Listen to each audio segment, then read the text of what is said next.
여호수아 3장입니다. 자, 여러분의 눈이 저와 함께 성경을 보면서 묵상하도록 하겠습니다. 3장 1절입니다. 또 여호수아가 아침에 일찍이 일어나서 그와 모든 이스라엘 자손들과 더불어 시딤에서 떠나 요단에 이르러 건너가기 전에 거기서 유숙하니라. 자, 이제 요단에 도착을 해서 요단강을 건너서 이제 여리고 성읍을 향해 가기 위해서 준비하는 거예요. 사흘 후에 관리들이 진중으로 두루다니며 사흘이 지났네요. 3절입니다. 백성에게 명령하여 이르되 너희는 레위 사람 제사장들이 너희 하나님 여호와의 언약궤를 매는 것을 보거든 너희가 있는 곳을 떠나 그 뒤를 따르라. 요단강을 건너기 위해서 레위 사람 제사장들이 앞에서 언약궤를 메고 이제 먼저 건너면 그 뒤를 따라서 이스라엘 백성들에게 출발해서 가라고 명령해요. 그런데 어떻게 출발을 하냐면 4절입니다. 그러나 너희와 그 사이 거리가 2000 규빗쯤 되게 하고 지금으로 환산하면 약 912m 정도 돼요. 그러니까 1km가 좀 채 안 되는 거리죠. 그래서 앞에서 제사장이 법궤를 메고 앞장서서 가면은 약 912m, 1km가 안 되지만 요 정도 거리를 두고 여기서 이스라엘 백성들이 뒤따라가라는 거예요. 왜 이렇게 거리를 둬야 할까요? 그러니까 여호수아가 전략을 세우고 일을 할 때 보면요, 이게 하나님이 주시는 이 탁월함이 있어요. 자, 보겠습니다. 인원이 추산 약 한 200여만 명이라고 칩시다. 그러면 200여만 명이 되는 인원이 앞에서 제사장이 움직이는 것을 보려면 바짝 붙어 있으면 볼 수 있을까요? 없을까요? 안 보여. 가까이 있는 사람만 제사장이 법궤 메고 가는 걸 볼 수 있지 볼 수가 없어요. 근데 멀찍이서 저기 앞에서 먼저 앞장서 가면 뒤따라 가는 사람이 앞이 다 보입니다. 그래서 우리가 어떤 문제가 있으면 문제를 가까이 놓고 보면 문제만 보이고 문제를 멀리서 보면은 그 여유가 있어요. 전체적인 것이 다 보이죠. 그러니까 이스라엘 전체 백성들이 제사장의 움직임을 다 보고서 이렇게 움직일 수 있도록 약 2000규빗쯤 거리를 두라고 이렇게 명령하고 있어요.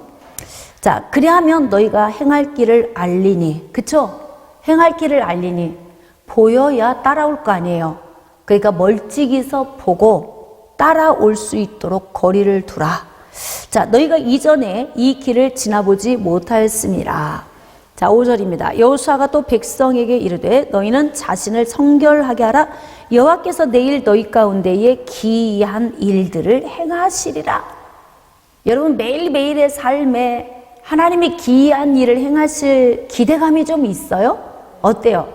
그동안에 기적을 많이 체험하고 온 사람은 앞으로도 많은 기적을 기대하며 갈 것이고, 그동안의 기적과 무관한 삶을 살았다면 앞으로도 기적을 기대하지 못할 거예요. 그런데 이스라엘 백성들은 많은 기적의 삶, 그들의 삶 자체가 기적 아닙니까?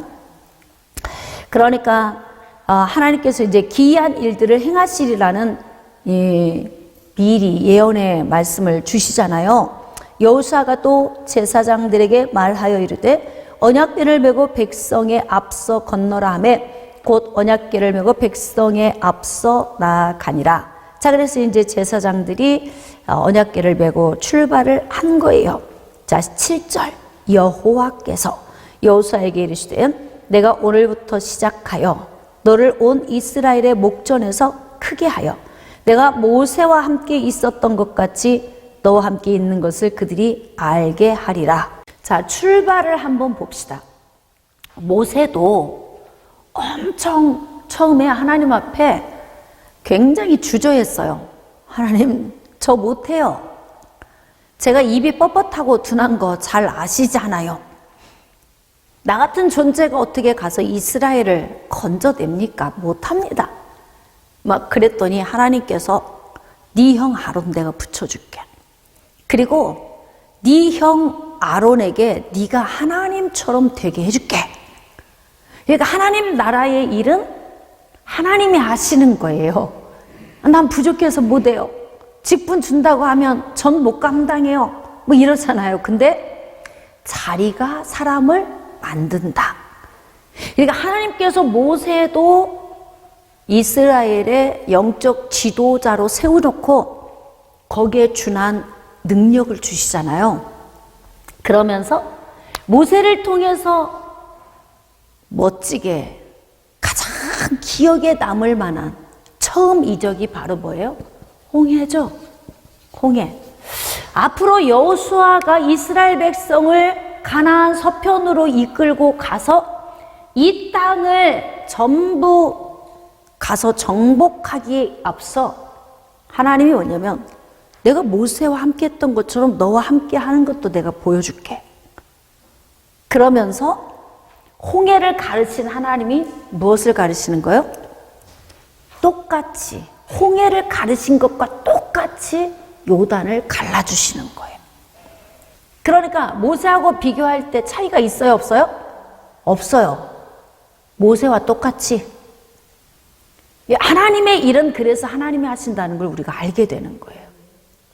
그래서 하나님께서 이렇게 귀한 일들을 행하실 것을 미리 말씀해 주시고 모세와 함께 있었던 것까지 너와 함께 있는 것을 그들에게 보여주기 위하여 내가 기적을 베풀어 주겠다. 이렇게 말씀하시죠. 자, 8절입니다. 너는 언약궤를 맨 제사장들에게 명령하여 이르기를 너희가 요단 물가에 이르거든 요단에 들어서라 하라. 제사장들에게 명령하라는 거예요. 물가에 이르면 요단강으로 들어서라. 이게 믿음이 없으면 못 들어가죠. 그냥 바닷가에 보면은 모래사장이 있고 물이 조금씩 있는 게 아니고 강이 이렇게 있으면 물이 이렇게 차 있는 거잖아요. 그러니까 가서 이 요단강으로 들어간다는 건 굉장한 믿음이 필요한 거예요. 바다하고는 좀 틀려, 바다하고는. 그래서 지금 그렇게 들어가라고 명령하라고 하나님이 말씀을 주시잖아요. 9절입니다. 여호수아가 이스라엘 자손에게 이르되 이리 와서 너희 하나님 여호와의 말씀을 들으라 하고 또 말하되 살아계신 하나님이 너희 가운데에 계시사 가나안 족속, 헷 족속, 히위 족속, 브리스 족속, 기르가스 족속, 아모리 족속, 여부스 족속을 너희 앞에서 반드시 쫓아내실 줄을 이것으로써 너희가 아니라. 그러니까 여리고 성읍을 정복하기에 앞서 하나님이 너희들과 함께 한다는 것을 보여주시기 위한 거예요. 자, 그럼 한번 봅시다. 이스라엘 백성들이 38년 동안 가데스 바네아에서 다시 여기 가데스 바네아에서 다시 광야로 들어가서 38년을 방황할 때에 여기에서는 그렇게 큰 기적이 별로 없었어요. 물론 매일같이 만나를 주신 것은 하나님이 놀라운 기적을 나타내 주셨지만 그냥 38년 맴돌다가 가데스에 2차 도착했더라 이렇게 기록이 돼 있어, 성경이. 그러니까 38년 동안 살았던 삶에 대한 것은 낱낱이 기록이 잘 안 돼 있어요. 그래서 우리가 지금 이스라엘 백성들이 출애굽해서 가나안 땅에 들어가기까지 우리 머릿속에 가장 큰 기적이 뭐냐면 홍해, 그리고 반석에서 물을 낸 사건, 그리고 만나와 메추라기 사건. 이게 이제 좀 큰 거죠. 물론 뭐 기타 뭐 여러 가지 좀 기적을 나타내셨지만 근데 지금 이제 하나님께서 가나안 땅을 정복할 때에 내가 너희와 함께 할 것을 어디서 증거로 보여주냐면 요단강에서 기적을 베풀면서 가나안 땅을 너희에게 준 걸 내가 확증시켜 줄게. 이렇게 말씀하시죠. 그러니까 요단강이 갈라지면 하나님 지금 이들과 함께 하는 거고 또 가나안 땅을 정복하게 하시겠다는 거예요. 근데 지금 가나안 땅을 정복하는 세대가 어떤 세대예요? 출애굽 세대가 아니고 광야 세대예요. 광야 세대. 광야 세대는 부모 세대만큼 기적을 많이 보지 못했어요. 그냥 전쟁을 치러서 헤스본 왕, 시온과 바산 왕 옥을 친 것은 전쟁했구나 이 정도로 생각했을 거예요. 광야 세대가. 근데 다시 애굽에서 나와서 홍해를 건널 때가 출발점이죠. 가나안 정복, 바통을 넘겨받은 여호수아의 출발점이 다시 또 모세의 홍해라면 여호수아의 요단강이에요. 여기서 하나님이 이제 멋지게 기적을 베풀어 주심으로 인해서 여호수아와 함께 하는 것을 증거로 나타내 주시겠다는 거죠. 그래서 각 지파에 한 사람씩 12명을 택해서 13절입니다. 온 땅의 주 여호와의 궤를 맨 제사장들의 발바닥이 요단물을 밟고 멈추면 요단물 곧 위에서부터 흘러내리던 물이 끊어지고 한 곳에 쌓여 서게 될 것이다. 하나님이 다 주셨잖아요. 그러면 이게 믿어지는 사람은 적용을 할 것이고 안 믿어지는 사람은 적용을 안 할 거예요.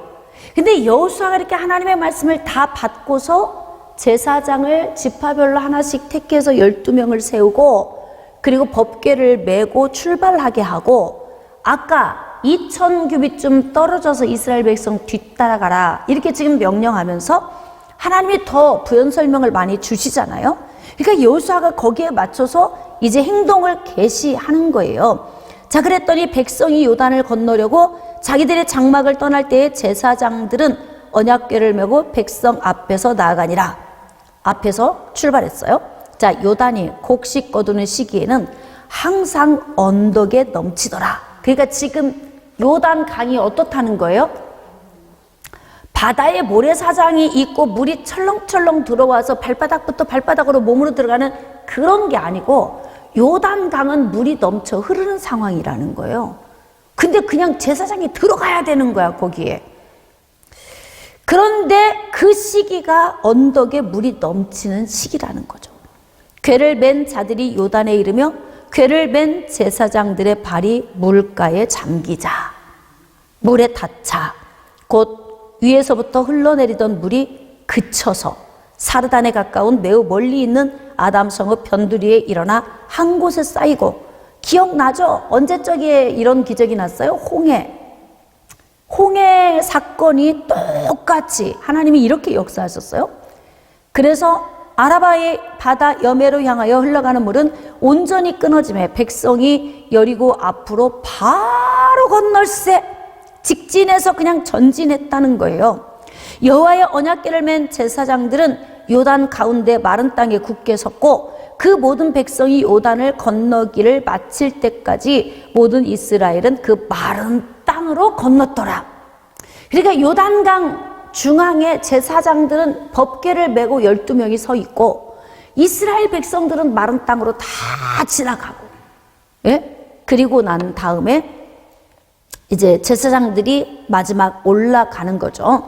4장 1절입니다. 그 모든 백성이 요단을 건너가기를 마침에 여호와께서 여호수아에게 말씀하여 이르시되 백성의 각 지파에 한 사람씩 12사람을 택하고, 그래서 12를 택해서 어떻게 해요?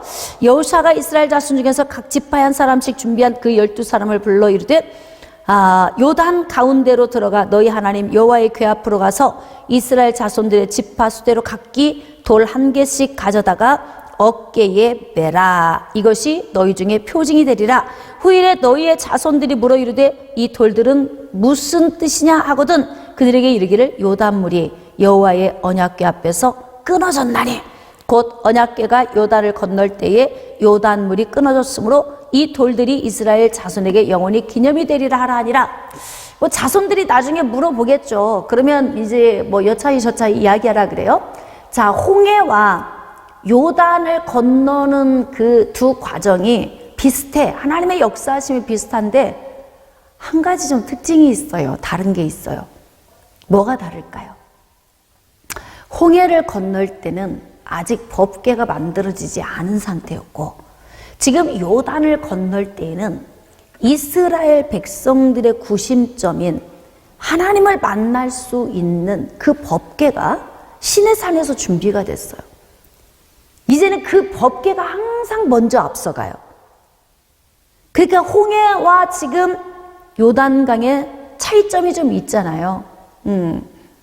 자, 그래서 이스라엘 백성들이 그렇게 이제 요단강을 건너게 됐어요.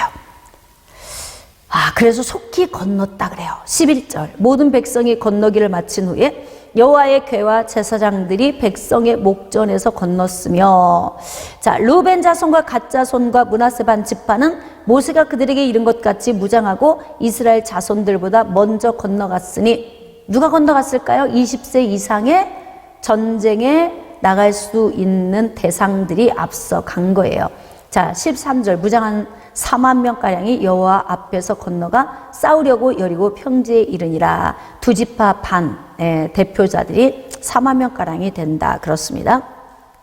17절입니다. 여호수아가 제사장들에게 명령하여 이르기를 요단에서 올라오라매. 맨 마지막에 이제 제사장이 올라왔어요. 자, 여호와의 언약궤를 맨 제사장들이 요단 가운데에서 나오며 그 발바닥으로 육지를 밟는 동시에 요단물이 본 곳으로 도로 흘러서 전과 같이 언덕에 넘쳤더라. 야, 지금 하나님이 증거를 보여주셨으니까 이제 하나님께서 뭘 하시겠다는 거예요? 가나안을 정복하게 하시겠다. 이것을 여기서 읽을 수 있는 거잖아요. 자, 19절. 첫째 달 10일에 백성이 요단에서 올라와 여리고 동쪽 경계 길갈에 진침해. 이제 길갈이 요단 서편을 정복함에 있어서 거기가 이제 구심점이 돼요. 길갈에서부터 구심점이 됩니다.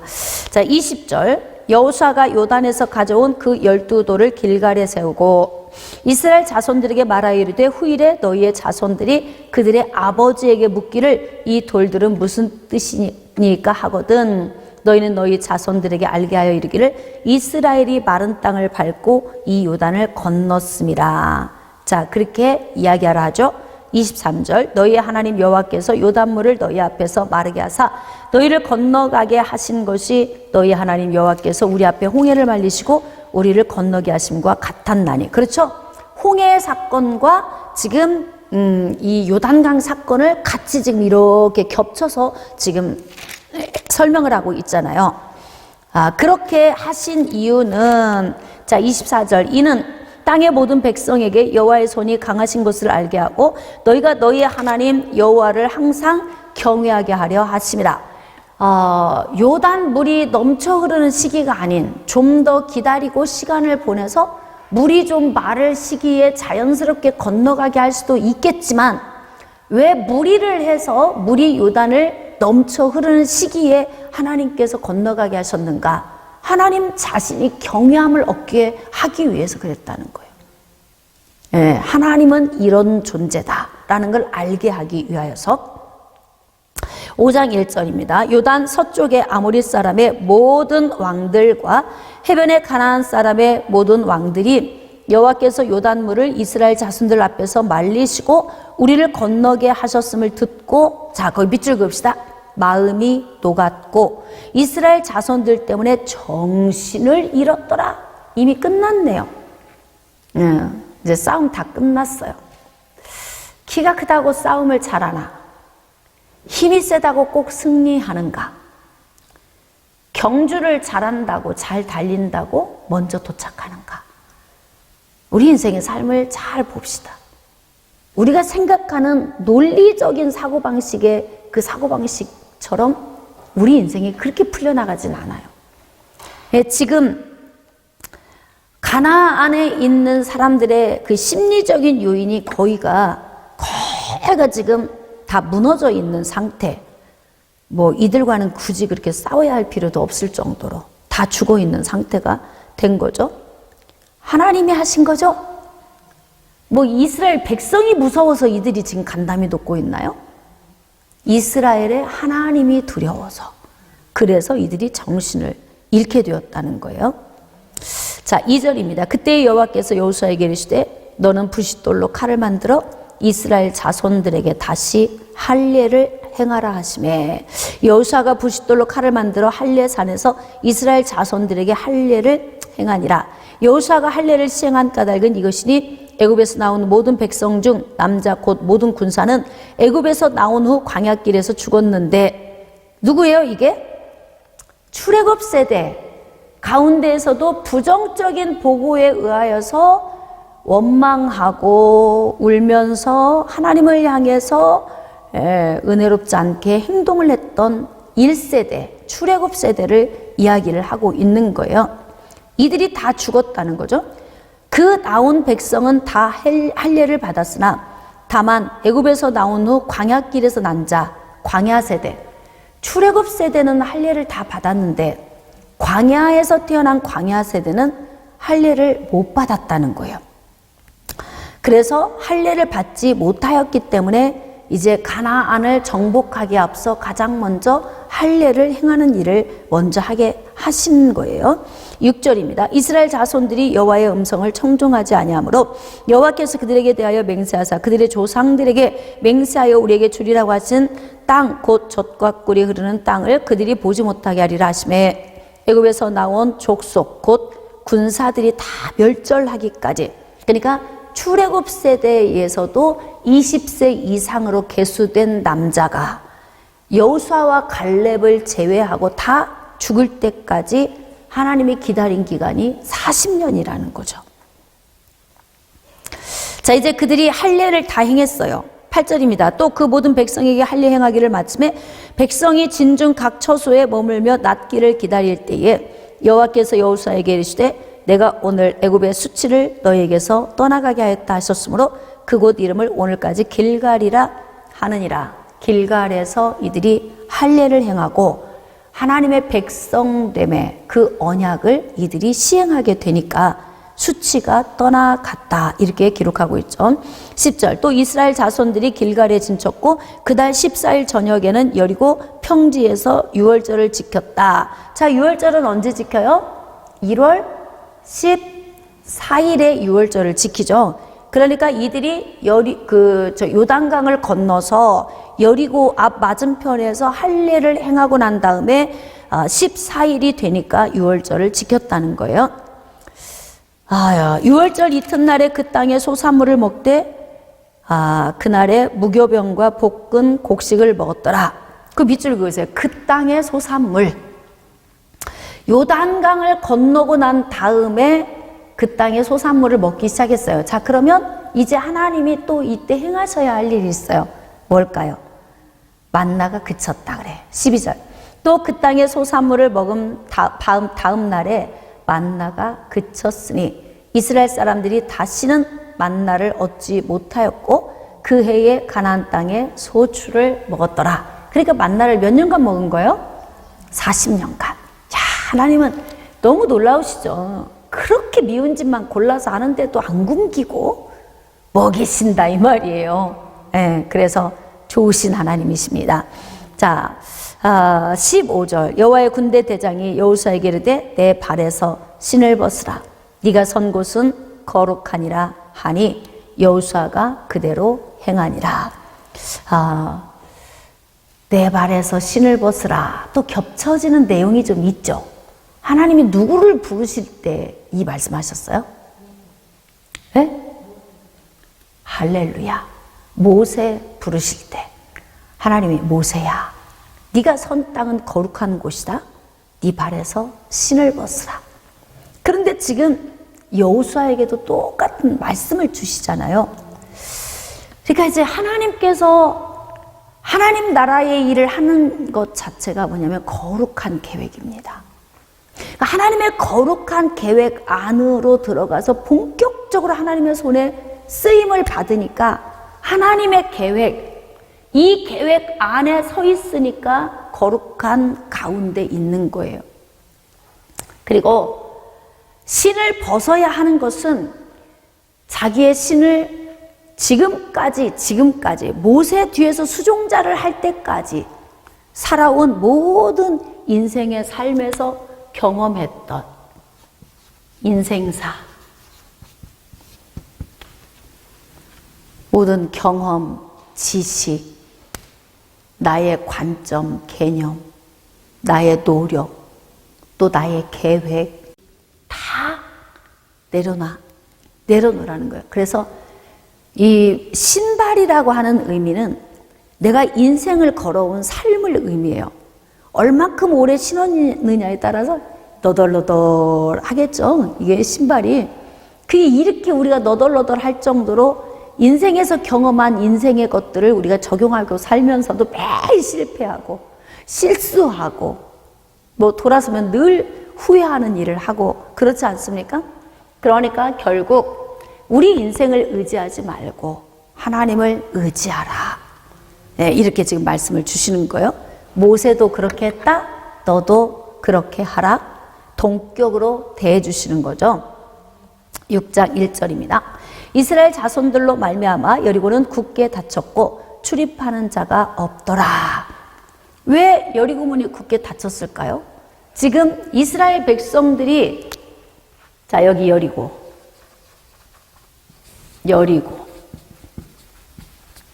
이스라엘 백성들이 지금 요단강을 건너서 여기 안에 들어와 있어요. 그러니까 성문을 닫아놓고 출입을 금지를 시킨 거예요. 성문 닫아두면 안전하다고 생각하는 것이 인간의 지식이에요. 그러니까 꽁꽁 걸어 잠그고 두문불출하는 거죠. 그리고 어떻게 해요?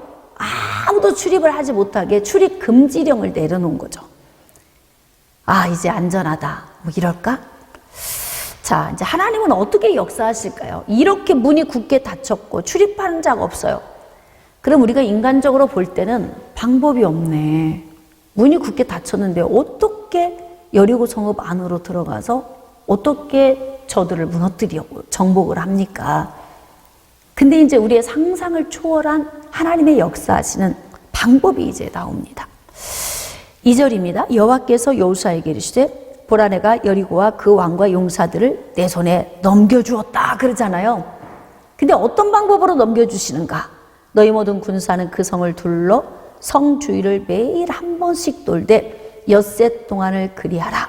제사장 7은 7 양각 나팔을 잡고 언약궤 앞에서 나갈 것이요 7째 날에는 그 성을 7번 돌며 그 제사장들은 나팔을 불 것이라. 하나님이 하시는 방법이 우리 인간적으로 공감대가 형성이 안 돼도 하나님께 순종하며 나아가면 복입니다. 그런데 우리가 지금 생각할 때에 전쟁을 치르는데 왜 성을 돌라고 하시지? 왜 하나님은 이렇게 엉뚱하죠? 왜 이런 방법을 취하시는 거야? 이렇게 또 생각하는 사람 나올까 안 나올까요? 나오지 또 나올 거야. 아주 사람은 다양해서 그냥 그 자기들만의 생각을 다 말할 수도 있어요. 근데 하나님이 명령하신 방법은 여기가 여리고 성읍 아니고요. 여기가 여리고 성벽이에요. 근데 하나님께서 이 여리고 성벽 밖에를 돌라는 거예요. 이렇게 돌아. 이스라엘 백성들이 법궤를 메고. 자, 첫째 날에서 6째 날까지 한 바퀴씩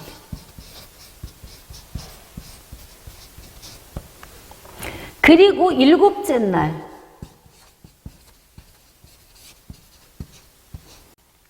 7바퀴.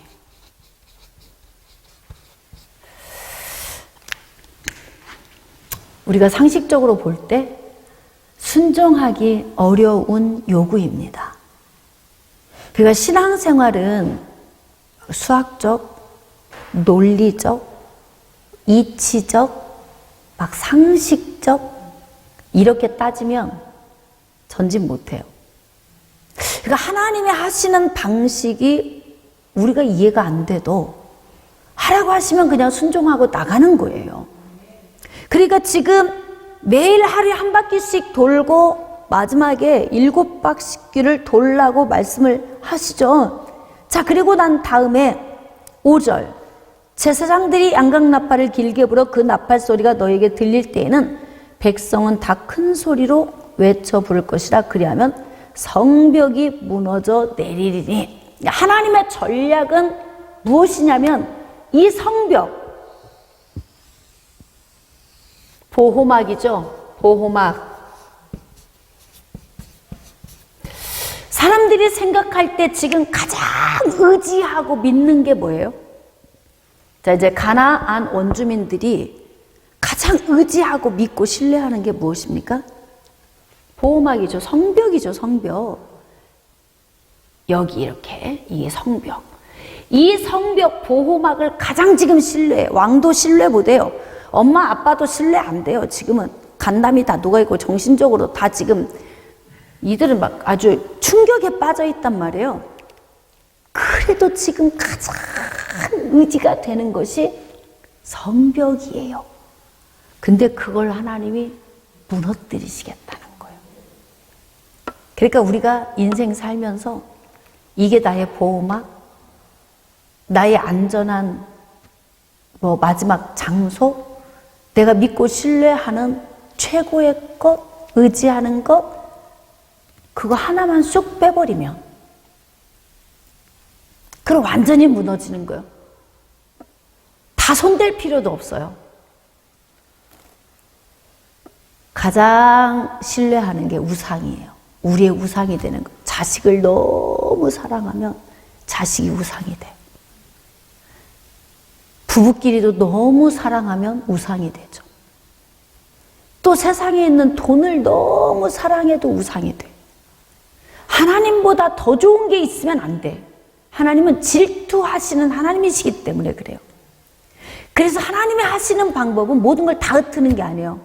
보호막 하나만 무너뜨리면 나머지는 다 무너지는 거예요.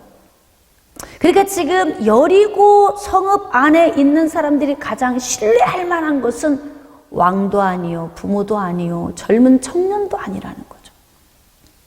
그러면 그들이 가장 신뢰하고 있는 것은 이 성벽이 가장 신뢰를 하는 거니까 하나님께서 너희들이 가장 신뢰하는 거 있지, 그거? 성벽? 내가 그거 무너뜨릴 거야? 지금 하나님이 이렇게 말씀하세요.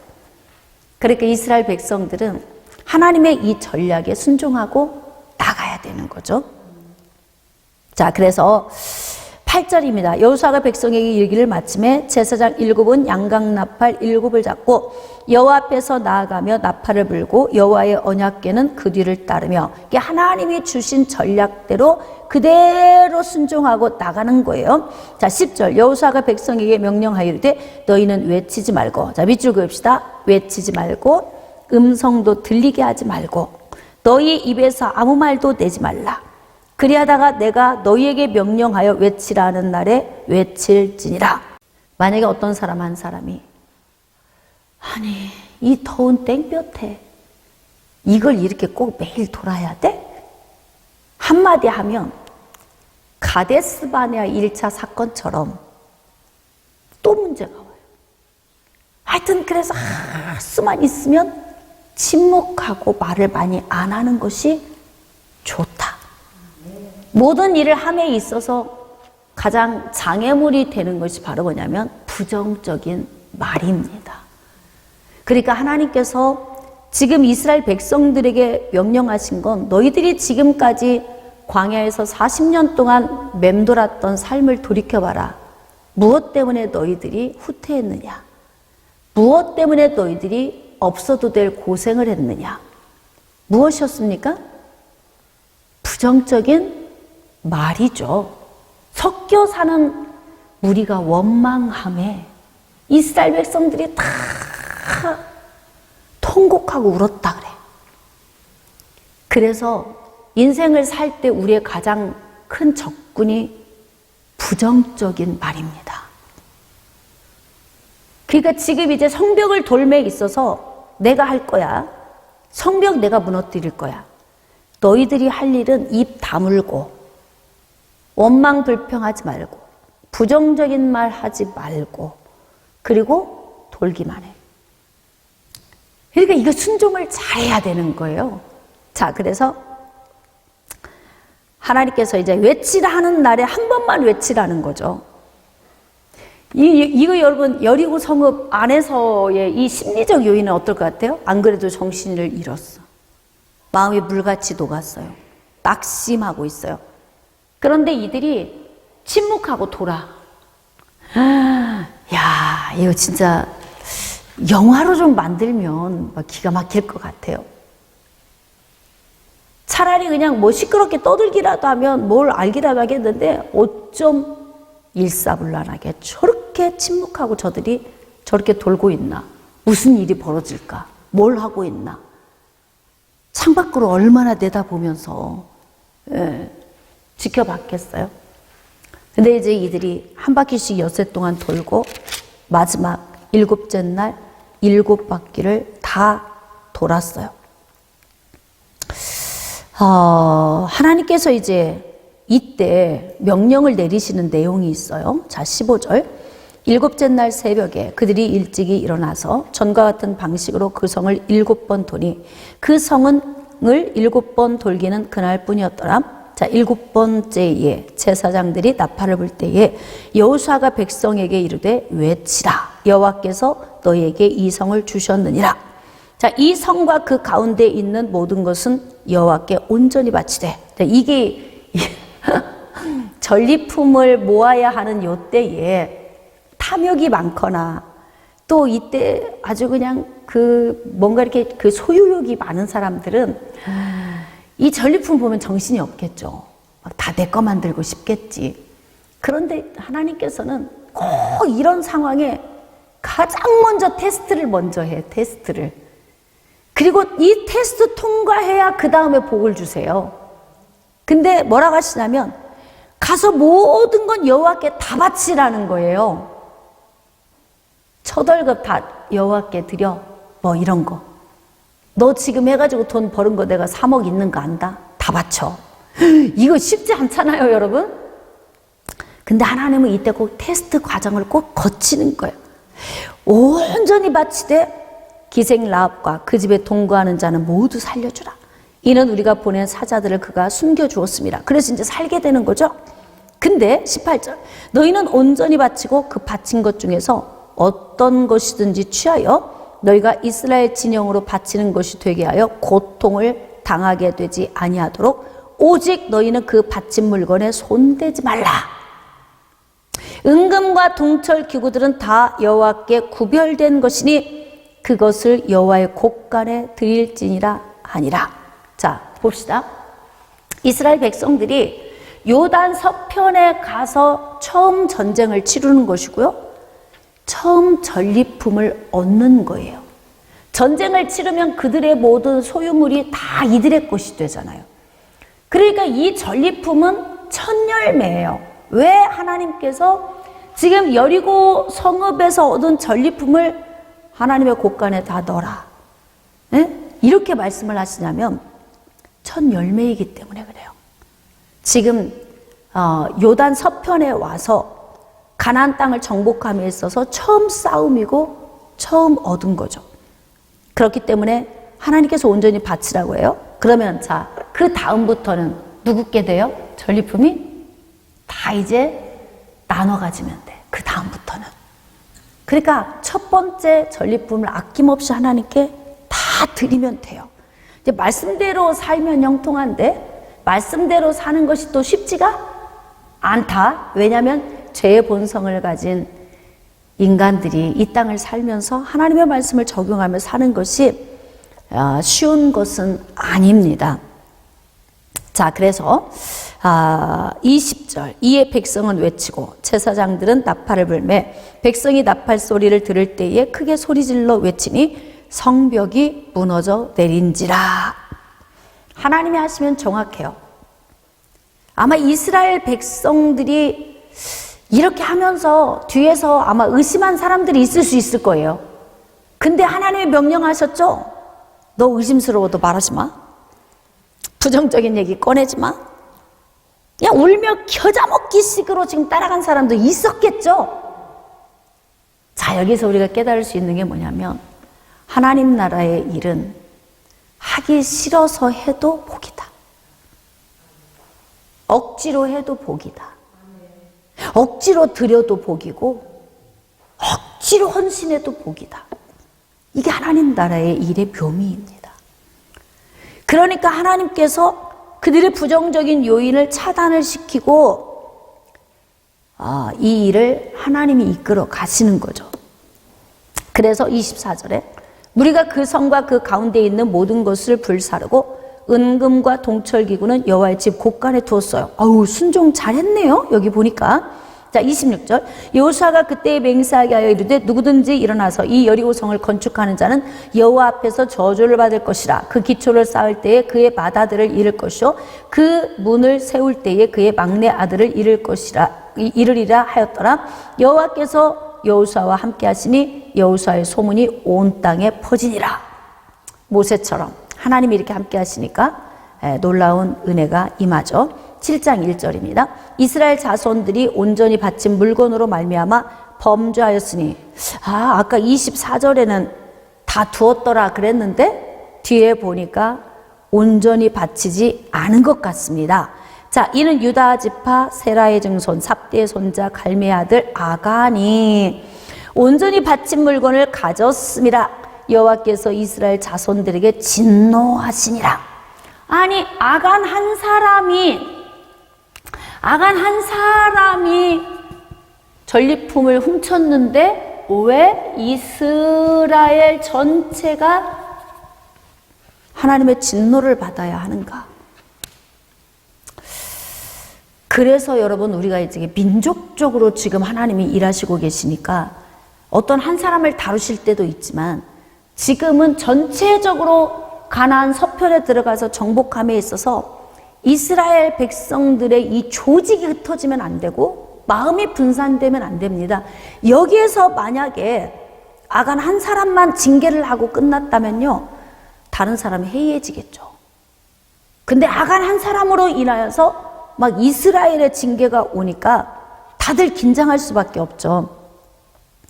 3절입니다. 여호수아에게로 돌아와 그에게 이르되 백성을 다 올라가게 하지 말고 2-3천 명만 올라가서 아이를 치게 하소서. 아이 성읍을 정탐을 해보니까 조그마하네. 그래서 굳이 군인을 많이 가서 허비할 필요가 없는 거예요. 그러니까 2-3천 정도면 이기겠다. 왜? 여리고 성읍도 뭐 하나님이 저렇게 하셨으니까 또 하시겠지. 이런 마음이겠죠. 그래서 4절 백성 중 3천 명쯤 그리로 올라갔다가 아이 사람 앞에서 도망하니 전쟁에서 패했다는 거예요. 우리가 생각할 때에 저건 별거 아니니까 쉬워. 너무 커서 저건 어려워. 이게 우리의 논리적인 사고방식이에요. 영적인 세계는 그렇지 않아요. 하나님이 하시는 방식은.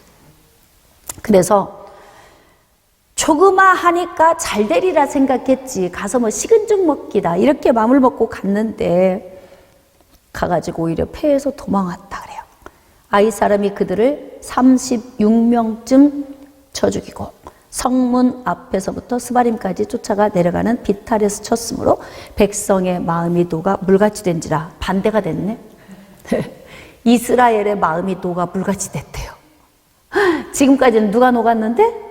가나안 원주민들의 심리적인 요인이 물같이 녹았는데 지금은 이스라엘 백성이 물같이 녹았다는 거지. 왜 그래요? 하나님의 말씀을 지켜 행하지 않았기 때문에 그래. 그러니까 하나님의 말씀대로 살면 형통하고 하나님이 복을 주시겠다 말씀하셨잖아요. 근데 아간 한 사람의 이 범죄 행위로 말미암아 이렇게 큰 손해를 얻게 되는 거죠. 6절입니다. 여호수아가 옷을 찢고 이스라엘 장로들과 함께 여호와의 궤 앞에서 땅에 엎드려 머리에 티끌을 뒤집어 쓰고 저물도록 있다가 슬프도소이다. 주 여호와여 어찌하여 이 백성을 인도하여 요단을 건너게 하시고 우리를 아모리 사람의 손에 넘겨 멸망시키려 하셨나이까. 우리가 요단 저쪽을 만족하게 여겨 거주하였다면 좋을 뻔하였나이다. 사람의 한계는 여기에 있어요. 눈에 안 보이는 건 못 봐. 여호수아도 아간의 행동을 볼 수가 없어요. 그리고 지금 하나님이 하신 이 일에 대해서도 지금 원인을 모르고 있어요.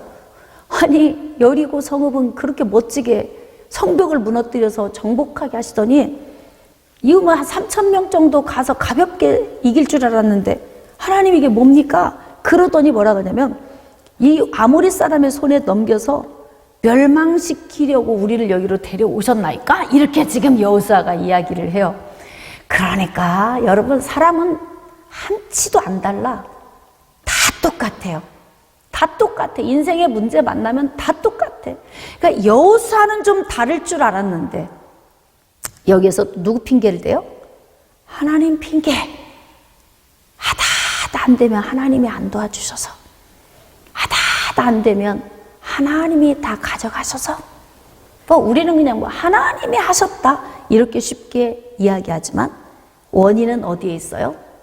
사람에게, 아간에게 있어요. 근데 여호수아도 그것을 모르니까 지금 이렇게. 그러면 이럴 때 어떻게 기도해야 될까요? 하나님은 절대로 시건치 않으시고 변개치 않으십니다. 이런 일이 있었다면 요인이 무엇입니까? 하나님 원인을 알게 해주세요. 이렇게 기도해야죠. 기도의 원리. 예? 근데 그냥 무조건 실패하면 하나님이 왜 이렇게 가난하게 했습니까? 왜 망하게 했습니까? 왜 하나님이 그러십니까? 이렇게 우리 모습하고 다를 바가 하나도 없어요. 그래서 이제 뭐라고 하냐면 요단 저쪽을 만족하게 여겨 거주하였다면 더 좋았을 뻔했습니다. 이렇게 얘기하잖아요. 주요 이스라엘이 그의 원수들 앞에서 돌아섰으니 내가 무슨 말을 하오리까? 가나안 사람과 이 땅의 모든 사람들이 듣고 우리를 둘러싸고 우리 이름을 세상에서 끊으리니 주의 크신 이름을 위하여 어떻게 하시랍니까? 우리가 이렇게 졌으니까 저들이 이제 마음이 회복하고 우리가 물같이 녹았고, 그러면 이제 하나님의 이름을 위해서 이제 어떻게 하시려고 그러시는 거예요. 이렇게 지금 이야기하고 있죠. 여호와께서 여호수아에게 이르시되 일어나라, 어째서 이렇게 엎드렸느냐. 하나님 말씀하시죠. 이스라엘이 범죄하여 내가 그들에게 명령한 나의 언약을 어겼고 또한 그들이 온전히 바친 물건을 가져가고 도둑질하고 속이고 그것을 그들의 물건들 가운데 두었느니라. 그러니까 하나님께 원망하기 전에 먼저 했어야 하는 게 뭐예요? 원인을 물어봐야죠. 원인을. 하나님이 왜 아이성에서 실패했습니까? 우리가 왜 진 것입니까? 그러면 하나님께서 말씀 주셨지 않았겠어요? 실컷 하나님 원망하고, 하나님께 막 원망하고 기도했는데 너 왜 그러고 있어? 일어나. 그리고 이제 원인을 말씀해 주시는 거죠. 자, 그래서 그 요인을 없애기까지는 네 원수들 앞에서 능히 맞서지 못하리라. 13절 끝부분에 있죠. 자, 그래서 이제 어떻게 해요? 17절. 유다 족속을 가까이 나오게 하였더니 세라 족속이 뽑혔고, 세라 족속의 각 남자를 가까이 나오게 하였더니 삽디가 뽑혔고, 삽디의 가족 각 남자를 가까이 나오게 하였더니 유다 지파 세라의 증손이요 삽디의 손자요 갈미의 아들인 아간이 뽑혔더라. 이게 원인이 어디에 있나 하고 제비 뽑았더니 아간이 뽑힌 거예요. 자, 이제 여호수아가 아간에게 이르되 내 아들아 청하노니 이스라엘의 하나님 여호와께 영광을 돌려 그 앞에 자복하고 네가 행한 일을 내게 알게 하라. 이 일을 내게 숨기지 말라 하니, 아간이 여호수아에게 대답하여 이르되 참으로 나는 이스라엘의 하나님 여호와께 범죄하여 이러하게 행하였나이다. 내가 노력한 물건 중에서 시날산의 아름다운 외투 한 벌, 은 200세겔, 그 무게가 50세겔 되는 금덩이 하나 보고 탐욕. 별것도 아닌데 첫 열매 하나님께 다 드리고 나면 그 다음부터는 우리가 다 가지면 되는데 그때까지 못 기다리고 그의 탐욕이 그때까지 기다리지를 못했어요. 그리고는 살짝 가서 훔쳐온 거죠. 자, 24절입니다. 여호수아가 이스라엘 모든 사람과 더불어 세라의 아들 아간을 잡고 그 은과 외투와 금덩이와 그의 아들들과 그의 딸들과 그의 소들과 그의 나귀들과, 아니 아들들, 딸들, 소들, 나귀들이 뭔 죄야 이게. 네? 그의 양들과 그의 장막 그에게 속한 모든 것을 이끌고 아골 골짜기로 가서 돌로 치고 불사르고 돌무더기를 크게 쌓았다잖아요. 그러니까 악안의 요인이 내 안에 있으면 탐욕이라고 하는 요인, 교만 또는 내 안에 있는 부정적인 요인, 하나님을 향한 원망, 불평의 요인, 이러한 악안의 요인이 내 안에 있으면요, 내 인생의 삶의 모든 요인이 다 무너져. 그리고 내 주변에 있는 모든 요인까지 함께 무너져요. 물귀신 작전이에요. 나 한 사람이 제대로 서 있는 게 얼마나 중요한지 우리 그걸 깨달아야 돼. 아이, 살짝 이거 별거 아닌데 이거 좀 훔친 걸 가지고 뭔 큰 문제가 올까? 이렇게 생각했을 거예요. 그래서 우리는 작은 일까지도 섬세하게 우리의 삶을 돌이켜보면서 하나님이 기뻐하지 않는 요인을 빨리 도려내고, 그리고 하나님이 주시는 복과 은혜 가운데에서 형통한 삶을 사시기를 축복합니다.